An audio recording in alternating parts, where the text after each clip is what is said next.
Hey everybody, it is Blonde Blitz time. Let's go. He's had, but I still like the Commanders. I'm also tough. DeMarchi. Done. I'm looking at that Cincinnati team against the Cleveland Browns. Well, as soon as I saw the rain last night, I was wondering if that might be a little bit of a factor as well. Play that week is really going to be more impacted. With the Raiders, who got Jacoby Myers back. The same thing with Joe Burrow. You just expect Joe Burrow to do it because he's been to a Super Bowl. It's time to send in the Blitz with Deb Whitcas and the Blonde Blitz. Hello everybody and welcome to the Blonde Blitz. I'm your host, Deb Whitcas. Week 13 is a distant memory and week 14 is here. In the last 2 weeks, the My Cause, My Cleats campaign has been going on in the NFL, and I had a chance to talk to safety Cam Kitchens from the LA Rams about his cleats and his nonprofit Charms of Life. We'll play you that interview. Also, I got to talk to Colin Chummy from Chummy's Customs, the shoemaker behind some of the shoes for My Cause, My Cleats. Also on today's show, sports comedian and huge Steeler fan, Frank Nicotero, who we tried to get on last week. Didn't work out too well. He did well, though. He is here for week 13 hot takes. Brian Scott from the Injured List podcast is here to talk injuries across the league and how that might affect seeding in the playoffs. And as usual, sports betting expert Alex White is here for your best bet for week 14, along with fantasy expert Ballers Meg. Intuitive Reader 333 asks Carrie looks at her power deck for the Bengals versus Bills game. And finally, Ben Troupe, former tight end for the Bucks and the Titans, is here to help me with week 14 game picks. All right, guys, let's get it all started. Here's headlines. Now to Deb Whitcas with the Blonde Blitz headlines.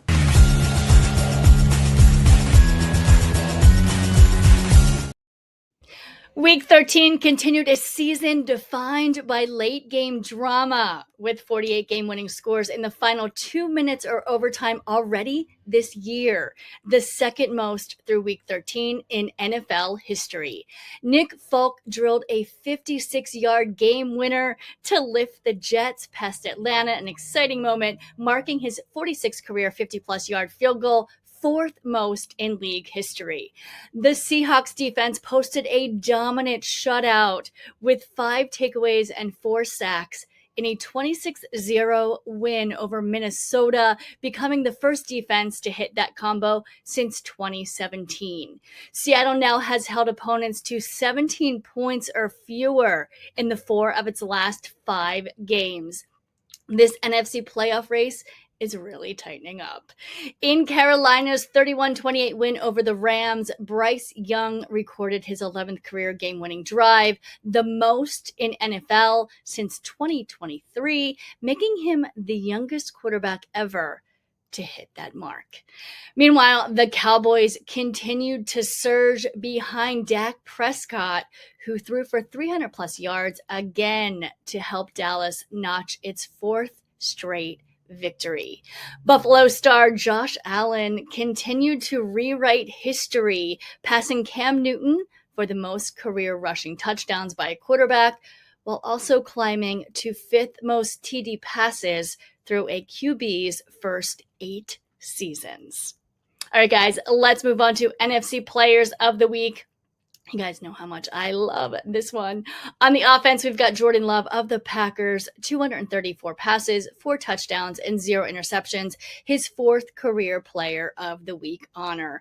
On defense, Ernest Jones of the Seahawks, 12 tackles, 2 interceptions, and a 85-yard pick 6.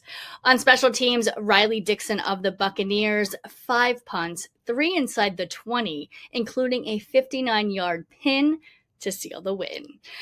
Moving on to AFC Players of the Week on the offense, Drake May, quarterback for the Patriots, 24 of 31 passes for 282 yards, 2 touchdowns on Monday Night Football. On defense, Christian Benford of the Bills, interception, fumble return touchdown, and a tackle for loss. And finally, special teams, we have Evan McPherson of the Bengals, 6 for 6 on-field goals, scoring a league-high 20 points for the week. All right, guys, those are your headlines for week 13. See you next week. All right, my first guest is a good friend and also a sports host, comedian. We go way back.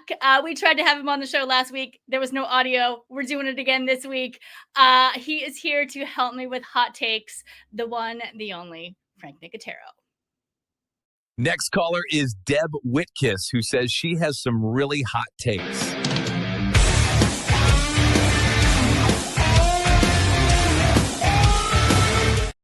Hello, Frank.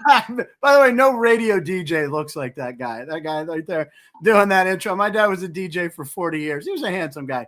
Hello, Deb. You can hear me this week. I apologize last week. I was trying to do it from my kitchen with the turkey I was making. And it looked like a great spread. How was your Thanksgiving? It was good. I mean, it was Courtney's birthday on the 28th. So we ate Wednesday and then we packed everything up, and she loves Joshua Tree. So we went to Joshua Tree, and then we hit the beach in Oceanside, back to Joshua Tree, back home. So I didn't see a lot of the games live on Thanksgiving.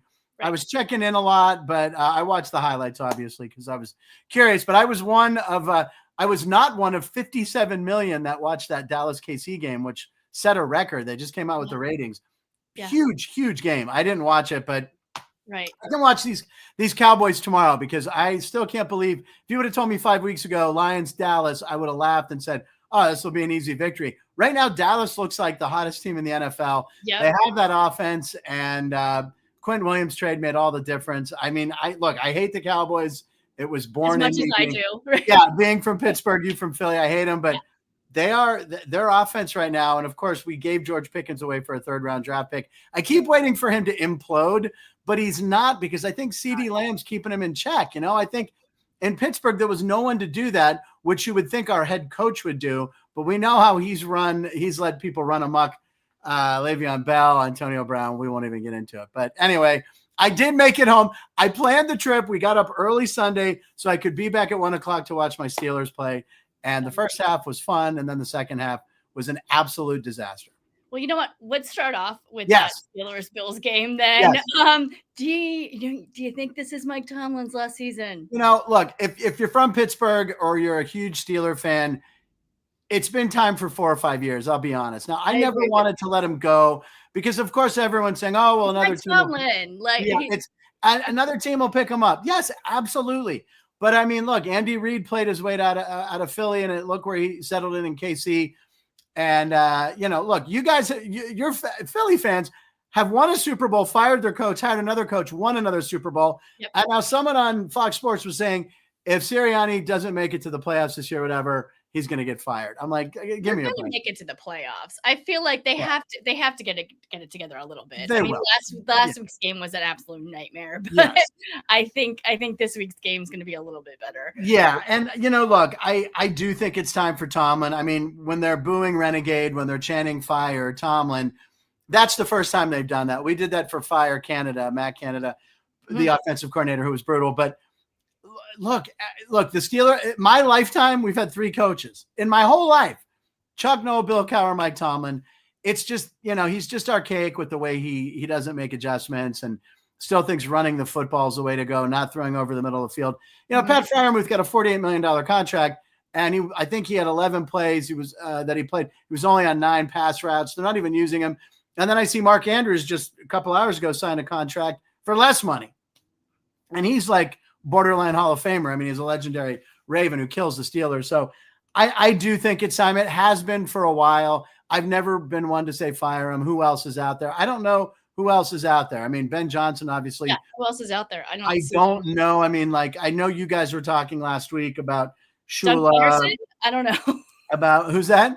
Doug Peterson? I don't know. Yeah, right? I mean, But I don't know. I don't know where you go. I don't think there's any hot young. I mean, you got Shula and you got is it Mr. Minster, or who's the other guy I'm trying to think of? I can't think of his name, but Minter. I mean, Bill Belichick maybe will come back. Who knows? Holy mackerel, that would be ridiculous. But yeah, I do think, here's the thing. They got to make a splash in the offseason somehow.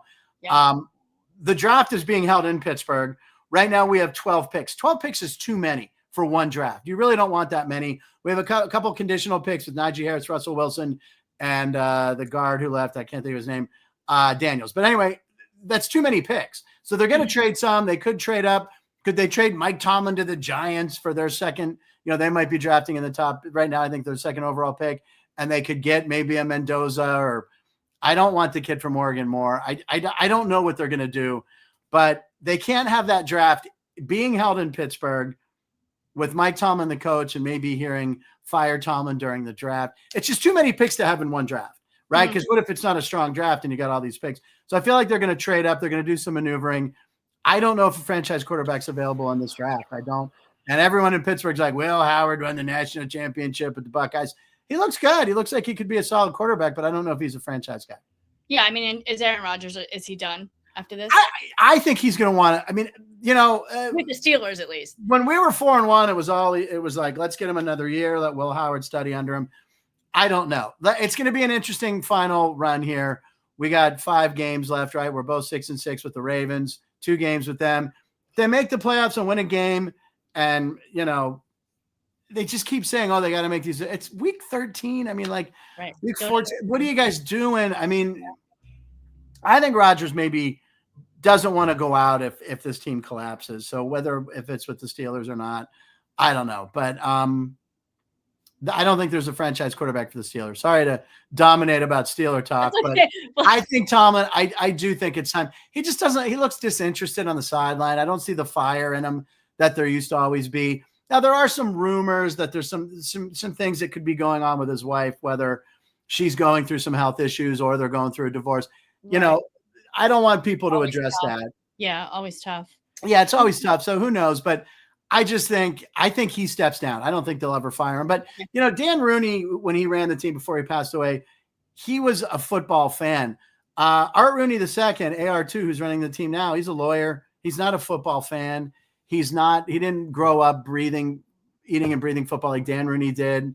I just think it's to him, it's just, it's a business, and he's got to hear the fans though right now. It's right. Louder than I've ever heard for Tom. Well, and some other loud fans that are not happy and throwing eggs at OC Kevin Petrulla's house. That's ridiculous. That's a step too far. Yeah, that's too much. That's too much. I mean, you guys are 8-4. You're in first place. We're not, but aren't you in first place? I mean, well, not in NFC, but yeah. Well, in the division. Yeah, in the division, yes. But yes. Look, Chicago is not going to be the number 1 seed. I'm sorry. The Rams, now you look at the Rams. I guarantee you Sean McVay is happy about that game against Carolina and a loss and a bad game for Matt Stafford. You can't go 28 touchdowns, no picks, and have that go into the playoffs and that hot streak. And I'm sure he's fine with taking the loss. The Rams will be fine. They can play anywhere. I still think they can end up at the number 1 seed. I don't see the Bears winning out. I just don't see it. So I think it was a good wake-up call for the Rams. They were just everyone's flavor of the week for a month. They had a 6-game winning streak. Both sides of the football, special teams, everything clicking. I think a loss in early December is fine. Late November. I think Sean McVay's absolutely fine with it. You don't want to go in on that 8, 9, 10-game winning streak in the playoffs. Have a loss, learn from it. Carolina, look, they're a young, hungry team. I'm happy for Bryce Howard because I'm a undersized guy myself, so I root for him, and I'm glad to see him have a good game. So it's going to be, look, there's no clear-cut, super team in either league. I think the playoffs this year are it's going to be interesting what happens. Yeah, it's wide open right now. KC, might not even make it, and so it's going to be fantastic. This Ravens game, Baltimore Ravens week is always exciting. It's in Baltimore. The Steelers got to show up. They got to do something. Stick with the run more. Rodgers, he was blasting Jonnu Smith for not breaking in on the end zone route, and he broke out. These guys this is 13 weeks into the season. It's got to be better. Yeah. I know his wrist is broke, but I don't know. Right. And I wanted to talk real quick before you left. Okay. Deshaun Watson's back. He's back at practice. He is, and it's a good thing he wasn't back when they were here in Las Vegas, because I feel he would have found quite a few places to stop into while he was out here when they played the Raiders. But, yeah, look, this guy, I don't know why they just don't cut ties with him. I don't know what they're going to do with him. really. Worst mistake the NFL ever made. And guaranteeing was at $230 million. Just terrible. Mm-hmm. And just being so flippant while he's, doing stupid stuff online. And the guy's just a nightmare. He had all the talent in the world. And, I was like, when he signed with Cleveland, I was like, oh, he's going to be in our division for a while. And then he imploded and did Cleveland Brown things. So I like what Sanders is doing now. Like, he's getting into his groove. Everyone felt bad for him. Well, some people felt bad for him during the draft, but I like how he's playing. I like how he's showing out, and it's just Yeah, I mean, look, I rooted for him at Colorado because it was just such a cool thing with his dad. He's saying all these really cocky things that he hasn't really. I don't know. He's like, I'm your guy. Cleveland's the guy you've waited for. It's a little early. Give him the rest. Give him the rest of the season. See what he can do. I mean, I can't root for the Cleveland Browns, but I'm keeping an eye on him for sure. So. All right, Frank, tell me a little bit quickly about your new show. It's we're off this week again. We're going to be back, I think. Yeah, we're transitioning. We're doing a lot of different things with Kenny White Sports. We might even change the name. It's a whole thing. The show I was doing, The Line is a Joke, is to promote Kenny White Sports and his power ratings, where we find errors in the line, and we're comedians, Keith and I. So The Line is a Joke. The name really works. I'll keep you posted on when we're back. I apologize for not letting you know. But, you can follow me at social media at Frank Nicotero, doing a lot of shows around town in Vegas, and should be on the road. I think I'm doing Comics Unleashed on CBS in January. So I'll be doing that. And I'm headlining a couple weeks here. So I'm staying busy. Awesome. But I'll be watching a ton of football because I didn't get to watch football traveling all weekend. So I'm excited. Starting tomorrow with Detroit, Dallas. What a good Thursday night game. I cannot wait. I can't wait for this entire weekend. All right, Frank, thank you so much for joining the Blonde Blitz. And we'll have you during the playoffs. We'll get to again. From your lips to God's ears. I love you, Deb. Thank you again. See you soon. Is Alex live, or if not, tell her hello. Yeah, she's in a little bit later. So. All right, tell her hello. I will. Later, guys. Right, thanks, Frank. You're welcome. All right, guys, in the last 2 weeks, the My Cause, My Cleats campaign has been going on in the NFL. I had a chance to catch up with LA Rams safety Cam Kitchens at their training facility and talk about his nonprofit, Charms of Life, and why it's so special to him. Check it out.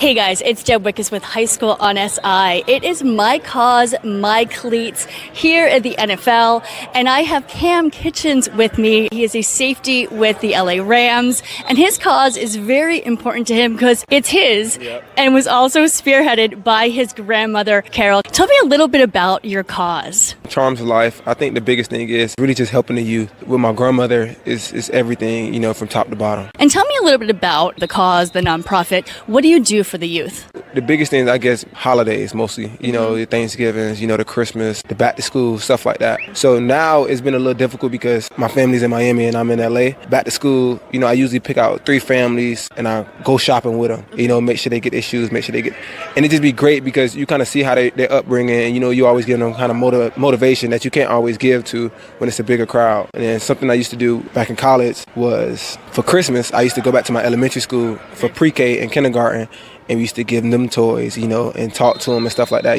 just those smaller interactions. That's all it's about, and of course I do my football camps and stuff like that, and I want to continue to expand that. Tell us about the football camps. Each year it's been getting better. Next year for the summer, that'll be my 4th one, and I want to add, a financial part to it, just to teach the kids, just to always have financial awareness. Do you do drills? What does it consist of? It consists of football drills, so it'd be for boys and girls, just going out there and giving them some tips and stuff like that. I don't play all positions, so I could give them a little help on safety, but just skill positions, you have some stuff for the bids, and then we always mostly end with have like some gift cards or some money, and we always do like some one-on-ones and stuff like that, so whoever win, get a nice little prize at the end. And how did you and your grandmother come up with this nonprofit together? Honestly, it was me, her, and my mom. Just finding out ways to give back. So in high school, how did your grandmother, support you on and off the field? On the field, it was always just that motivation, to just keep going.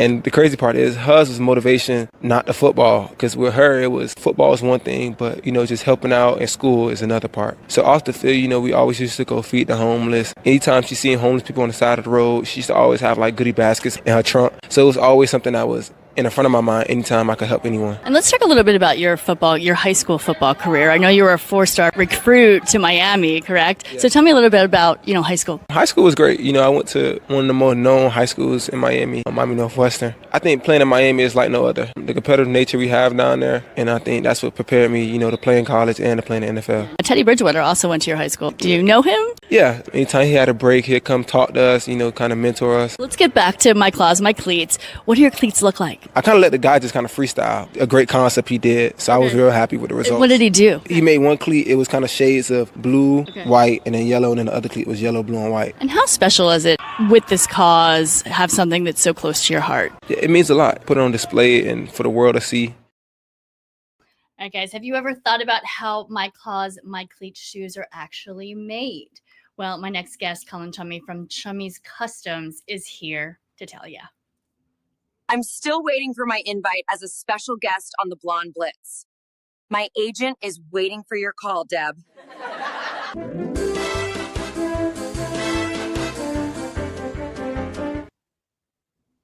Colin, thank you so much for joining the Blonde Blitz. How are you today? Doing well. Thank you for having me. Good, good. We'll start off easy. Tell me a bit about Chummy's Customs.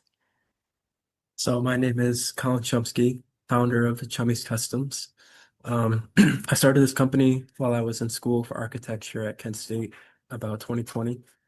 And then I graduated, decided I didn't want to do anything with architecture. So I just followed my dream of being a shoe designer. And here we are about 5 or 6 years later, doing some work with some of the biggest brands and celebrities that in the world, which is kind of crazy to say. And we'll talk about that a little bit in the, a little bit later in the interview. You work with some amazing people, NFL athletes and celebrities. How did the idea just start? Well, my first ever shoe that I did, I just started watching YouTube videos, and it was for my cousin. I did it in my bedroom, and then I posted it, and then it just kind of kept snowballing and snowballing from there. One of my first big breaks was when I came up with the idea of the jersey shoe, which is where we take a football jersey or basketball jersey, whatever your favorite player is, jersey, cut that up, and then place that and embed that to the shoe. So that was one design that really kind of took us off, and the videos were doing really well. And then if someone sees another player, they're like, "Oh, can you do this player, this player, this player?" So it all kind of just stacks on top of each other. And did you start it in your home, and then it just was kind of snowballed, and now you have a company? Like what? Yeah, I mean, I guess that's the best way to put it. I don't know really how we got here, to be But you honest, did, and but that's all we that did it. matters, right? So, What makes your sneakers stand out? I think we're big in craft and quality. That's one of our core components of Chummies, and also we like to go outside the box. Whether that would be experimenting with different materials and textures with the jersey. Maybe we're using like a crocodile print or something. But also even adding like 3D printed pieces onto the shoe to add like that 3D effect.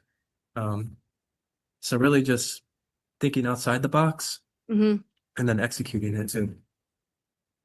And where do your ideas come from? I think I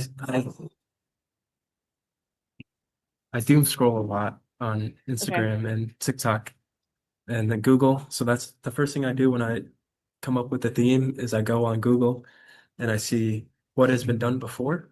And then I kind of take pieces of each thing, see if I like it, and then I also try to see what's done before to avoid doing what somebody else has already done. Right, absolutely. And that's sort of your inspiration. Yeah, that's kind of like the first step of the process, I would say. Well, and let's talk process a little bit. Say I'm a client and I want a pair of custom sneakers. Where do I start? So I would assume that you would see some of our videos on Instagram or TikTok, and then you could reach out through us or through DM, and then we'll have you guys fill out a form. Just list your ideas, like what's the purpose of the shoe, what's your intention to do with it, whether that's like a gift, family gift, employee gift, client gift, whatever. And then we'll sit down with you for a consultation, send over some design mock-up ideas, and then once we kind of lock that final design in, we'll head into production. And as far as the creative process, the production of it, how do you put these sneakers together? This kind of blows my mind. So Yeah, so I mean, every shoe is different, but what we're really known for is taking a fully constructed shoe that you would buy from the store, deconstruct it, and then putting fabric or materials underneath the panels to be able to tuck them, and then kind of sew everything back together. And I see, you have a bunch of different sewing materials behind you right now. Tell me what those are and kind of what the process is. So these are all of our different thread colors, and then we have our industrial sewing machine, which specifically is for like leather and like more heavier duty materials. So I mean, without this, I couldn't do what I do. Right. Actually, it's funny. My mother was a seamstress, and I used to sew when I was a child. So you actually inspired me. I just bought a sewing machine. Oh yeah, look at that. And I'm gonna do a little sewing over the holidays. I made myself a little bag, and I'm like, oh, I'm getting back into more like creative. It's fun. It's fun. It is. It's fun. It is.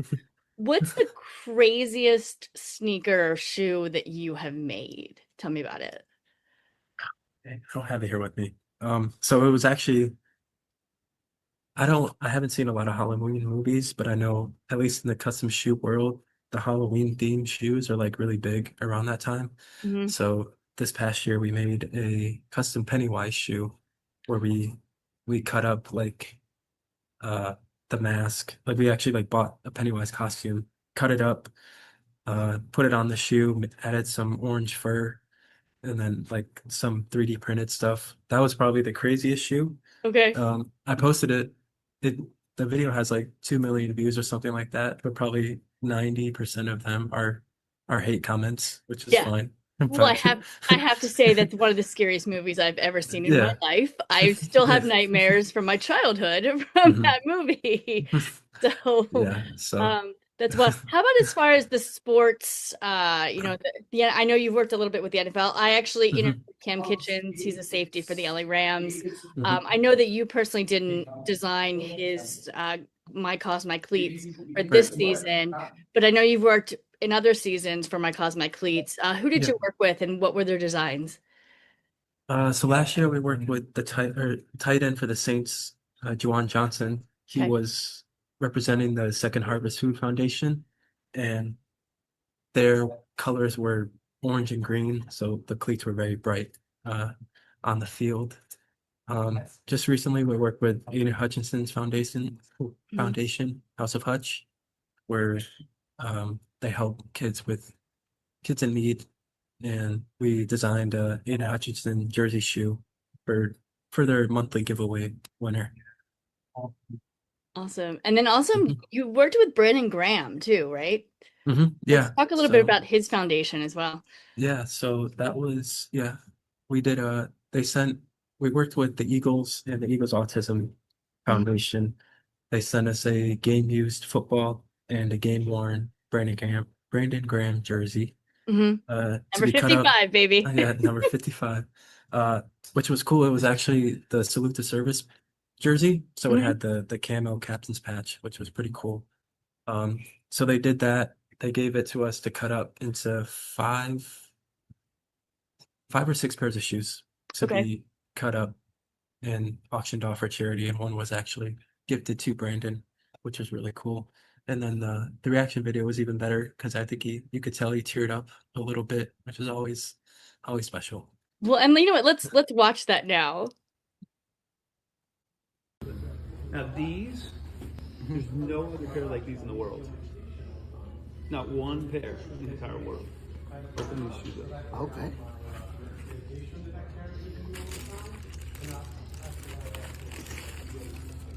Ooh. Oh my goodness.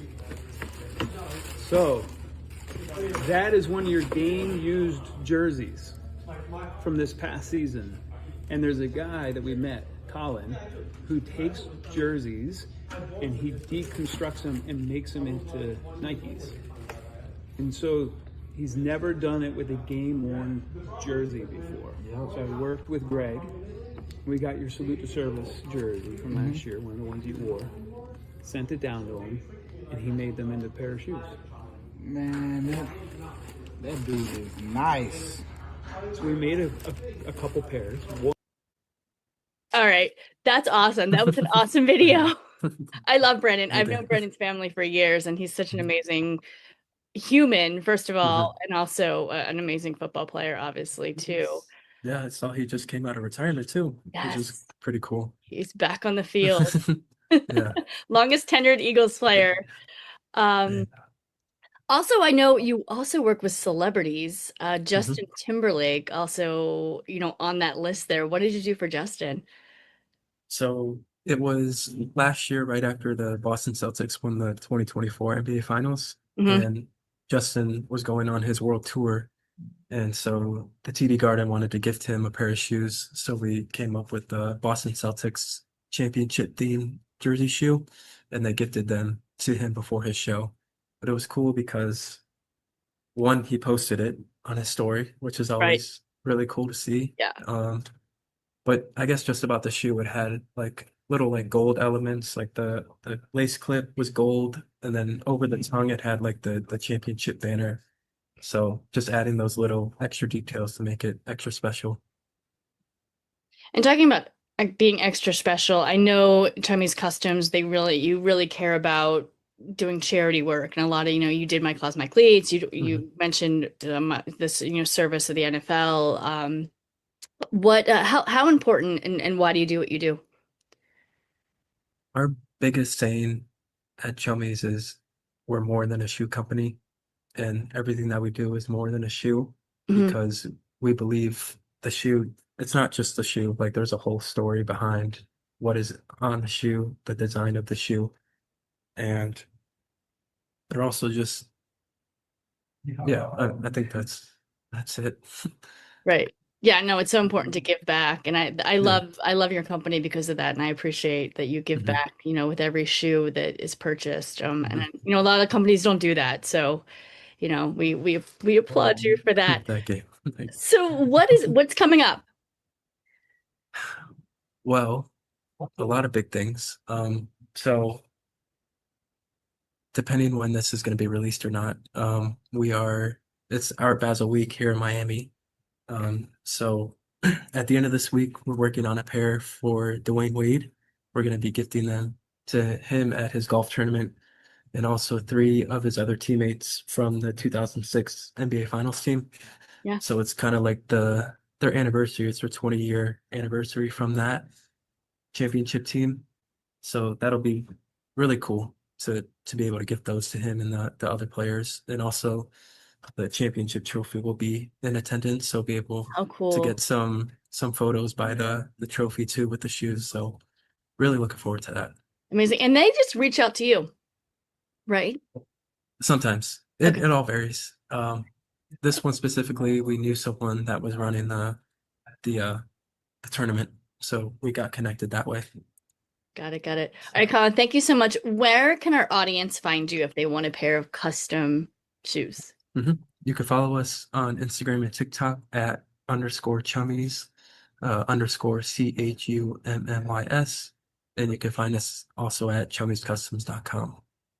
Awesome. Well, thank you so much for being here on the Blonde Blitz. We appreciate you. Thank you so much for having me. All right, guys, injuries have not stopped this NFL season, and Brian Scott from the Injured List podcast joins us to talk injuries across the league and how they may affect playoff seeding. It's time to get your latest NFL injury updates with Brian from the Injured List podcast. The doctor is in.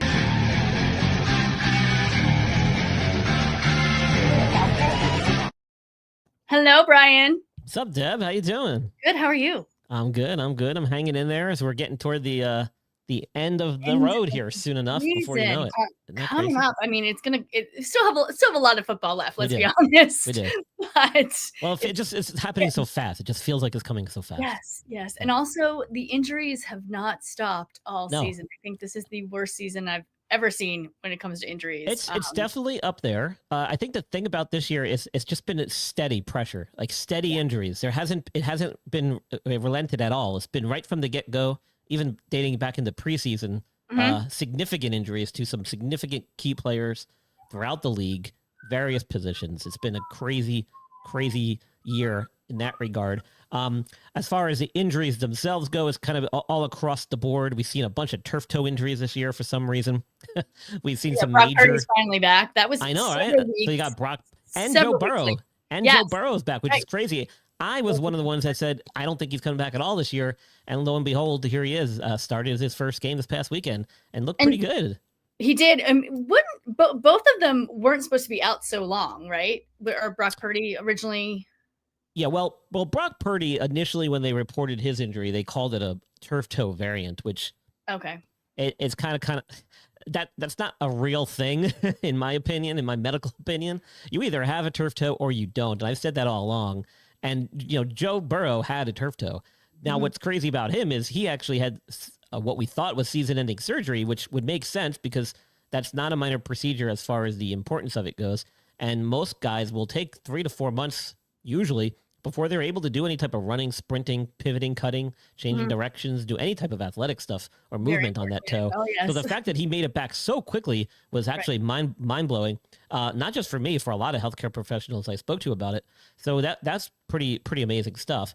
But yeah, we've seen, again, I've got a laundry list of players. In fact, this week alone, I think I've got probably close to 16 players that are fantasy relevant, but not just fantasy relevant. They're relevant for their teams and across the league as well for as we get closer to the playoffs here. And I know that's something that we were going to discuss this evening was, how that kind of shapes the playoff picture as we get closer to the end of the year here. And, in years past, I've done a Super Bowl special where I will kind of go back through the regular season, gather some statistics on injuries and each individual organization and team to see how injuries affected the outcome of their season.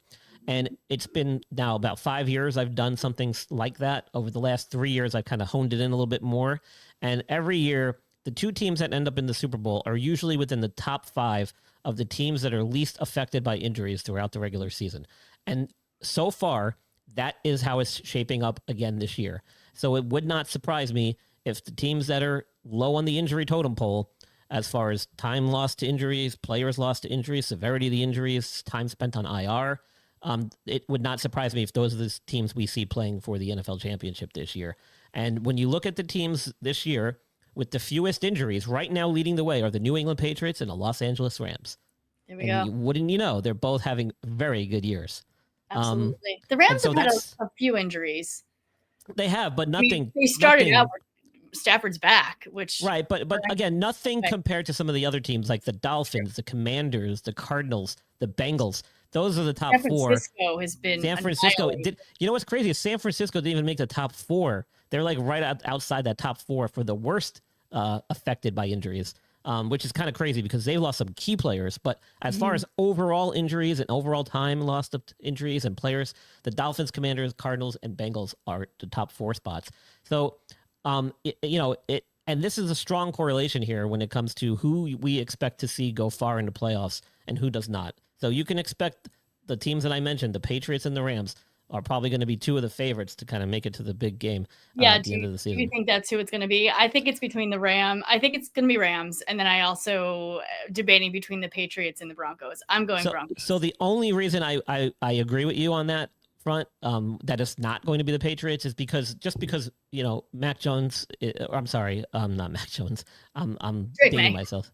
Drake May, just because of the inexperience factor. Now he's looked great all year. Don't get me wrong. He's played well, but it's a different animal when you get into the playoffs. And that's where the Rams kind of have the advantage with Stafford and everything and their roster.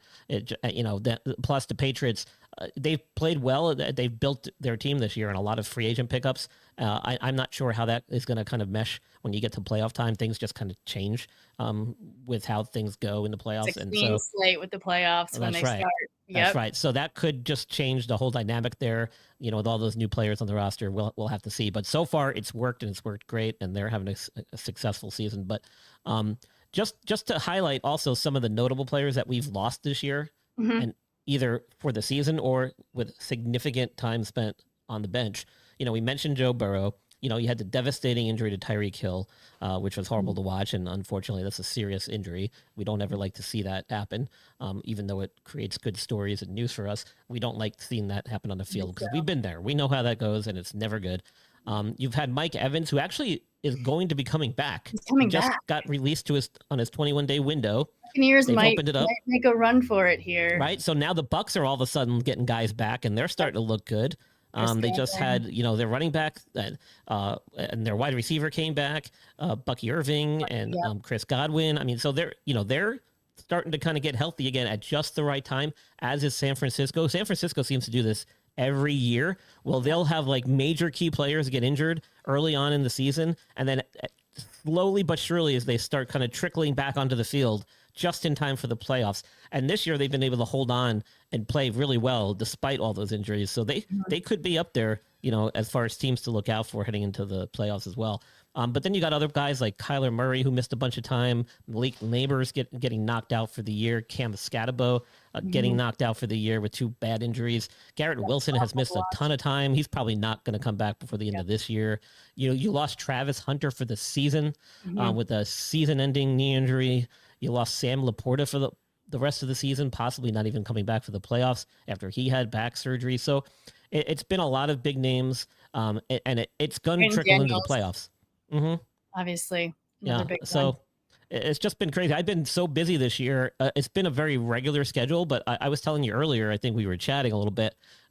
I'm just burnt out. I've just had to keep, I've had to stay so focused, and I've had to kind of follow along with a lot of the stories and track a lot of these injuries for the various shows I do, some of my podcasts that I release. And I'm ready for a vacation, Deb. I think we all are.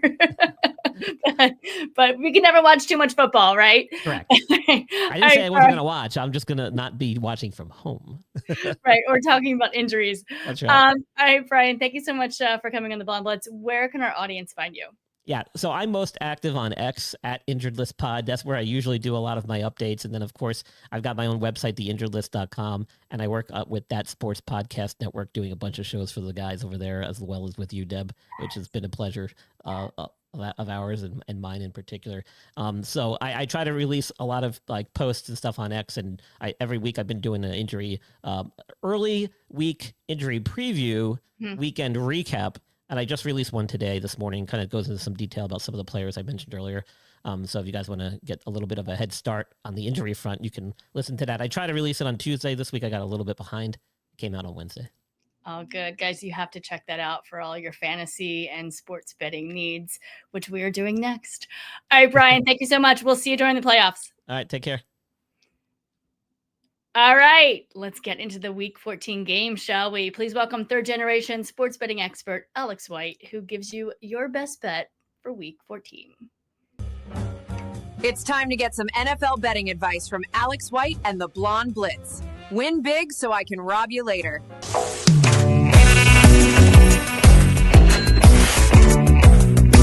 Best bets time, Week 14 in the NFL. I hate giving out unders. Nobody likes to bet on unders, but it is the best bet of the weekend. A huge AFC matchup. The Texans and the Chiefs both on the outside looking in for the playoffs. Right now, the Texans are currently in the 8 seed and the Chiefs in the 10 seed. So a very meaningful game for both teams. Their defenses are elite, both in the top 10 in a lot of metrics. Houston Texans, #1 in points allowed, #1 in total yards allowed. This defense is elite. They're going to slow down Patrick Mahomes and company. On the other side, the Chiefs, people keep talking about their struggles, but still #7 right now in opponent points per game, and they are 9th in yards per game.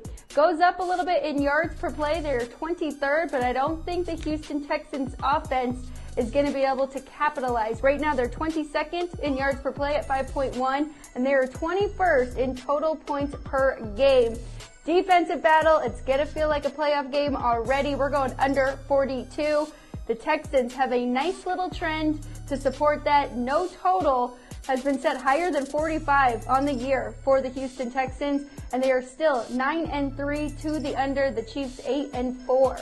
So under 42, you got to do it. We got to make some money. I'm Alex White from the South Point Studio. I'll check in again next week. Thank you very much. All right, thanks so much, Alex. And of course, we cannot talk sports betting without talking some fantasy. Here's fantasy expert Ballers Meg with her advice for Week 14. When I'm looking for fantasy advice, I listen to Meg from TSS Fantasy. Hi guys, welcome back to the fantasy football section of the Blonde Blitz podcast with me, Ballers Meg. So let's jump into some matchups and some picks that I think are going to get you the points this week. First up, we have Jackson Smith and Jigba over at Seattle. They've got Atlanta this week, and let's be honest, much as it breaks my heart, Atlanta are no competition for that Seattle team. So pick up Jackson Smith and Jigba. He's been doing absolutely phenomenally for weeks and weeks on end. He is consistent, he's putting points on the board, he's scoring them touchdowns. Absolutely no doubt in my mind that he is the right choice this week. Next up, we have James Cook over at the Buffalo Bills. They are playing Cincinnati this week, and they're a hurt team. James Cook has a lot of responsibility on his shoulders, and therefore he's much more likely to be getting much more chances to get the ball, much more chances to score points. So I would absolutely be picking James Cook from the Bills this week. Finally, we have got Jamar Chase at Cincinnati.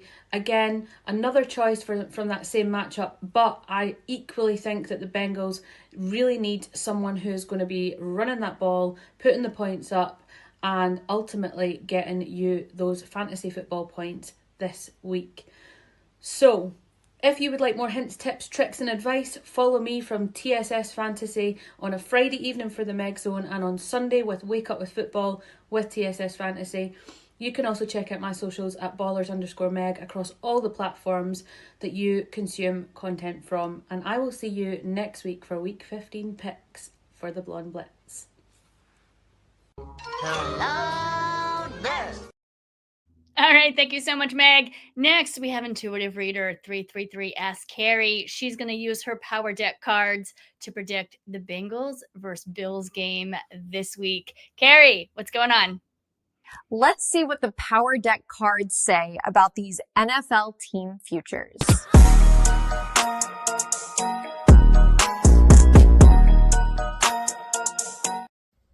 333 Ask Carrie here, ready to give you Week 13 game predictions for the Bengals versus Bills game. And I will be using my Power Deck. So the first astrological transit that I really want to talk about, and the main one, is the full moon in Gemini. And Gemini is a sign where there's a lot of duality, there's a lot of fast-moving actions, a little chaotic.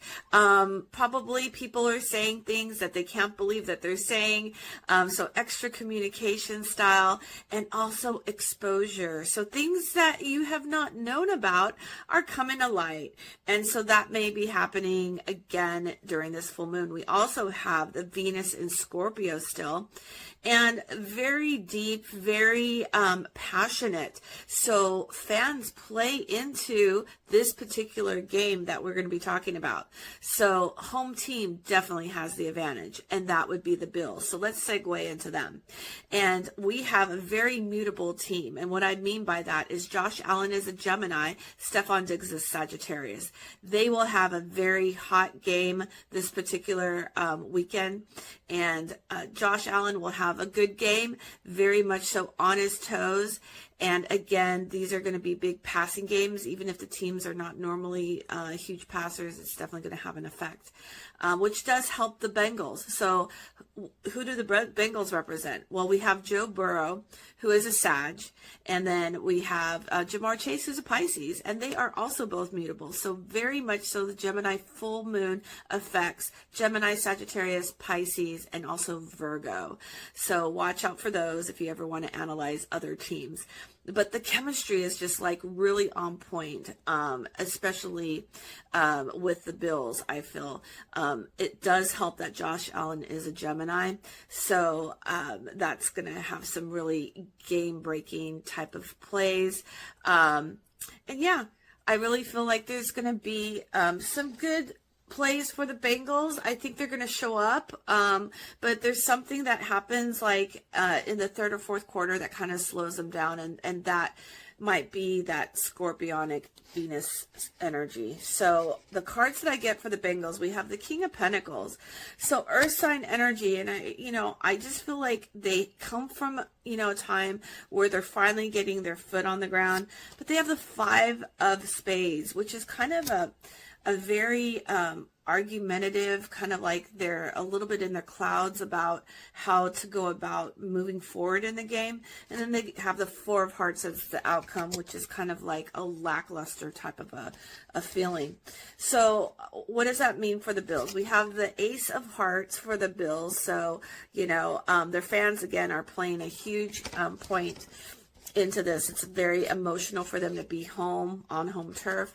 We have the Ace of Pentacles, or clubs, and pentacles mean and clubs mean like it's a money making kind of a feeling. They get their final energetic push, and then to end off the game they get the Nine of Hearts, which is like, I'm not moving here, I got the power, so let's move on to the next game. So outcome that I have, guys, I have the Bengals at 27 and I have the Bills at 31. It's going to be close, but it's going to come down to that last final, say, 5 minutes of the game. So I hope everyone's having a good one, and take care. All right, thank you so much, Carrie. All right, guys, Ben Troupe, former tight end for the Bucks and the Titans, is here to help me with Week 14 game picks. Ben, come on in here. Ben, you there? Bring in Deb and Troupe so we can get our NFL picks.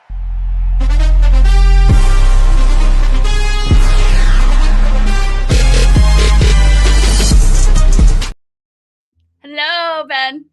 How you doing? Good to see you. How are you? I love that hat. Oh yeah. We gonna be listen. All the hat companies out there. I'm not giving you any money. But if you wanna make some money with me, as far as like a partnership, hey man, I'm here, man. I mean, outside of Cam Newton, ain't nobody rocking them like me. I don't care what they say. I love it. You kind of are giving off Cam Newton vibes. What's going on? Oh yeah. Listen, I'm a little older than Cam. I would love to wear Cam Newton hats. I've been to his website or whoever he partnered with. No, I don't. That's a car. That's a little hoopty. I don't pay that much money for a hat. But if you want to donate some, I'm here for it. I love it. Well, let's get into these games, shall we? Cowboys, Lions, tomorrow night, Thursday night football. Who you got and why? I'm excited for this one. Here's the thing. It's going to be hard to pick against the Lions there, but this Dallas Cowboy team has been on fire. George Pickens, CeeDee Lamb, Dak Prescott, Quentin Williams coming over from the Jets. He has definitely that return on investment has been incredible. But I think Detroit gets back to their winning ways. I mean, Jahmyr Gibbs. I mean, you talk about Montgomery. I mean, Williams is playing better. I want to see what's up with Avonte Brown. I know he's dealing with a nagging injury. We'll see if he plays, but it's going to be hard to go against Detroit, even though I think Dallas is going to make it a game, but I will go with the Lions. I think this is going to be the game of the week that we have going on Thursday Night Football here. Dallas leads the all-time series 19-13. And like you just said, Dallas is on fire. They have a 4-game winning streak right now. Dak is throwing 300 yards per game. Like, what is going on? This is not the Dallas that we saw in the beginning of the season, right?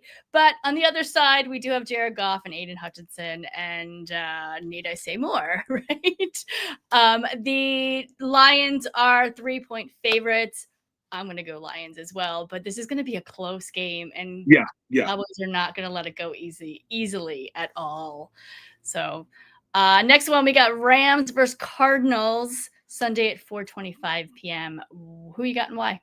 The Rams are coming off a devastating loss against the Panthers. He was just awful. Arizona. I mean, Jacoby Brissett has did the best he can with the squad that he has. I think we've seen the last of Kyler Murray. I don't think he's going to be seen in the Arizona Cardinals uniform anymore. But this is going to be. I'm going to go with the Rams in a big way. Devontae Adams. He's just seventh all time in receiving touchdowns. He's going to have over 120 touchdowns by the end of the year because he doesn't score touchdowns in between the 20s. But the 5-yard in, he's dangerous. They're going to go to Devontae and Puka, but I'm gonna go with the ageless one, to Matthew Stafford. Coach Sean McVay and those guys. Give me the Rams over the Cardinals. Yeah, the Rams had a tough loss last week. It broke my heart. A 6-game winning streak. Say bye-bye. But I think it humbled them a little bit. Now, they're a very humble team in the first place. I'm in their practice facility once or twice a week. I interview all the guys. It is the nicest squad that I've ever, been with. And and I asked that question that we like a couple of weeks ago about, how do you stay positive without getting overconfident? And they all had amazing answers, to be honest. And I don't think they were overconfident. I think they just, you can't lose, you can't win them all, Yeah, loss came at a good time for them. They can, they can win it in the playoffs, and I do think they're going to the Super Bowl. But so the all-time record, 51 wins, 41 losses, and 2 ties in favor of the Rams when these two match up.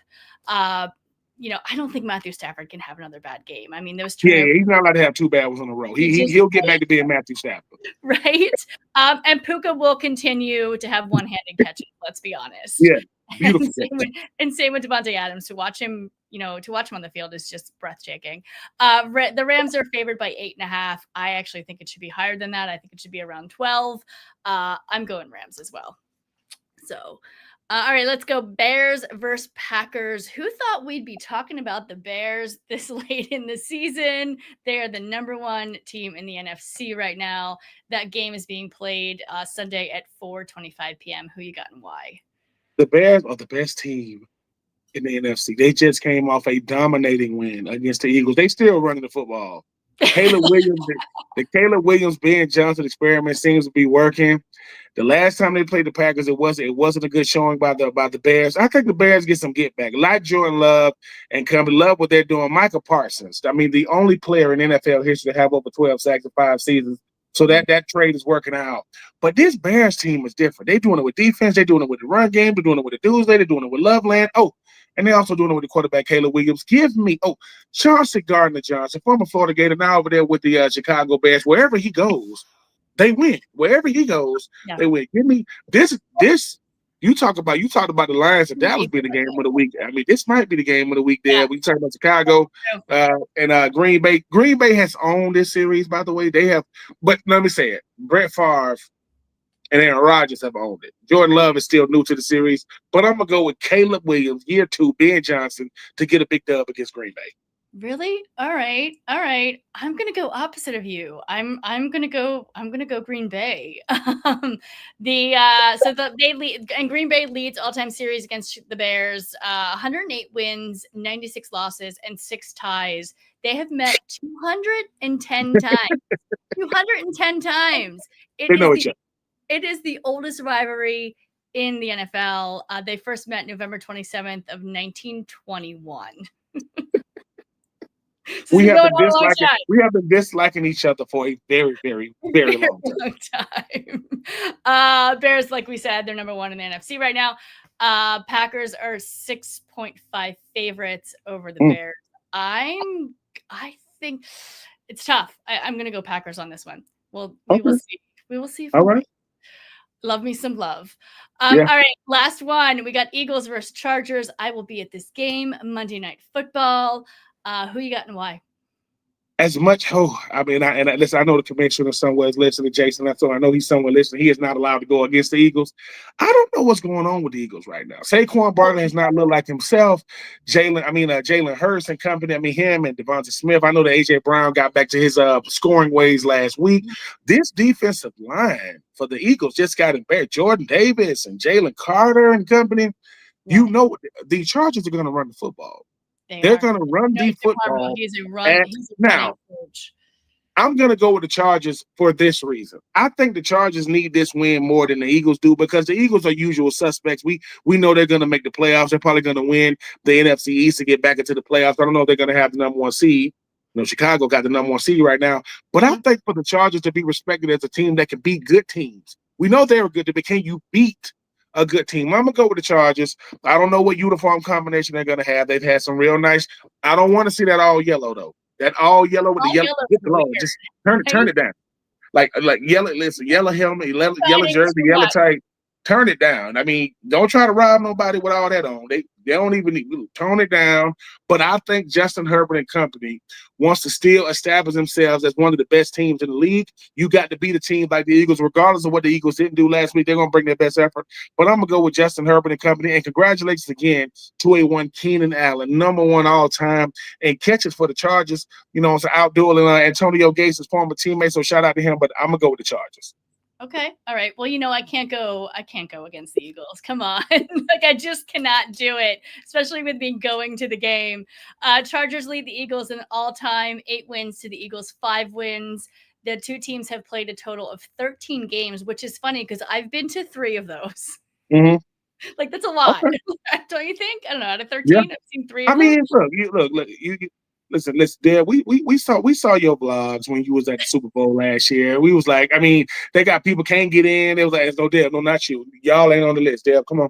I mean, so it's cool, man. You listen. You highly respected in this media industry. I mean, you a hard worker, and can't be nothing.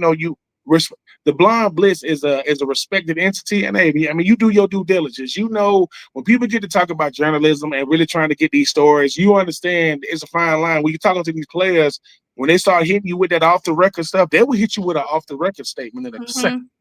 Oh, I'll tell you this off the record. They don't want to do an anonymous, just off the record. You get to really know what goes on in the ins and outs of these players, which I think that's the respect level of a player when they can talk to you off the record, because most of them don't want to talk at all. They don't want to say anything. Yeah. But no, it just shows that you do. I mean, what, the Rams, the Chargers. I mean, when you talk about the who's who with the Rams, the Chargers, the Angels, the Dodgers, the Lakers, the Clippers.